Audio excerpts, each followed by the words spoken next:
काल एक पत्रकार परिषद घेण्यात आली शिरूर लोकसभा मतदारसंघामध्ये आणि त्या पत्रकार परिषदेत जे काही हास्यास्पद आरोप केले गेले आणि किंवा काही प्रश्न विचारले गेले त्याविषयी मला एवढंच म्हणायचं आहे की 15 वर्ष खासदार असलेल्या व्यक्तीची निष्क्रियता लपवण्यासाठी, विकास कामांमध्ये आलेलं अपयश झाकण्यासाठी आणि शिरूर लोकसभा मतदारसंघातले प्रश्न सोडवण्यात आलेलं अपयश लपवण्यासाठी केलेला हा केविलवाणा प्रयत्न आहे. जर मला जे प्रश्न विचारले आले त्या प्रश्नांच्या उत्तरांनी जर पुणे नाशिक महामार्गावरची कोंडी फुटणार असेल, खेड विमानतळाचा जो गेल्यामुळे नुकसान झालंय ते भरून निघणार असेल, तरुणांना रोजगार मिळणार असेल, भोसरीमधला रेड झोनचा प्रश्न सुटणार असेल, बैलगाडा शर्यत सुरू होणार असेल तर नक्कीच या प्रश्नांची उत्तरं द्यायला मलाही आवडलं असतं. परंतु या विषयाची पूर्ण माहिती न घेता कदाचित ही पत्रकार परिषद घेतली गेली असावी, त्यामुळे इतकी बेजबाबदार विधानं करण्यात आली. जी क्लिप एक सोशल मीडियावर व्हायरल केली जाते ही क्लिप मराठी टायगर्स नावाच्या एका सिनेमातली आहे आणि मला अभिमान आहे या विषयाच्या सिनेमात मी काम केलं, कारण हा विषय हा बेळगाव महाराष्ट्र कर्नाटक सीमा प्रश्नाविषयी हा सिनेमा होता. सदर क्लिप जी आपल्याला दाखवण्यात येते त्या क्लिपमधील नायक हा महाराष्ट्राचं प्रतिनिधित्व करतो आणि नायिका ही सीमा भागाचं प्रतिनिधित्व करते.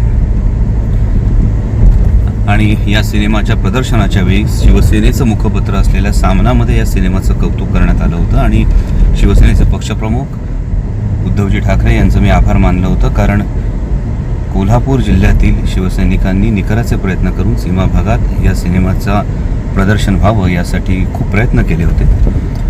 परंतु कदाचित ही शिवसेनेची भूमिका आणि आढळराव सेनेची भूमिका यामध्ये तफावत असावी असा संभ्रम आता निर्माण झालेला आहे. शिवाय या क्लिपमध्ये छत्रपती संभाजी महाराजांच्या पदस्पर्शाने पावन झालेला पन्हाळा असा वारंवार उल्लेख करण्यात आलेला आहे.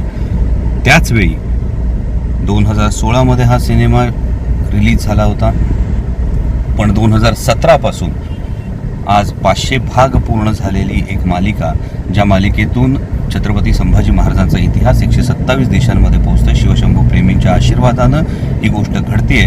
मात्र ती मालिका बंद करावी अशी याचिका शिवसेनेची शाखा असलेल्या युवा सेनेच्या महाराष्ट्र विस्तारकांनी निवडणूक आयोगाकडे दाखल केली होती.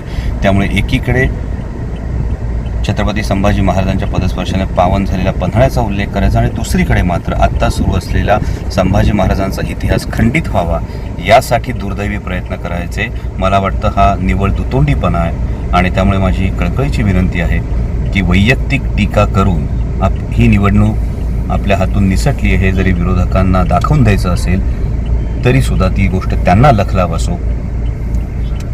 विकासाचे मुद्दे सोडून लोकसभेची निवडणूक आहे याचं भान, ही लोकसभेची निवडणूक आहे याचं भान सर्वांनी ठेवावं आणि विकासाचे मुद्दे सोडून ही निवडणूक इतरत्र भरकटवू नये अशी माझी कळकळीची विनंती आहे. धन्यवाद.